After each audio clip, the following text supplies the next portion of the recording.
Satu unit kamar apartemen terbakar di lantai 6 sebuah apartemen yang berada di Jalan Sentra Primer Timur RT 05 RW 08 Kel, Pulau Gebang Kec, Cakung, Jakarta Timur.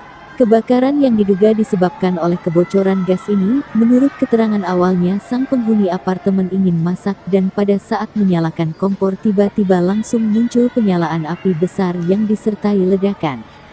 Para penghuni lainnya yang mengetahui kejadian kebakaran tersebut langsung berinisiatif meminta bantuan kepada pemadam kebakaran.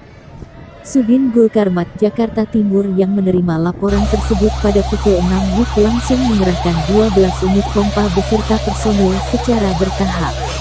Dalam kejadian kebakaran ini sang penghuni apartemen mengalami luka-luka dan sudah dilarikan ke rumah sakit.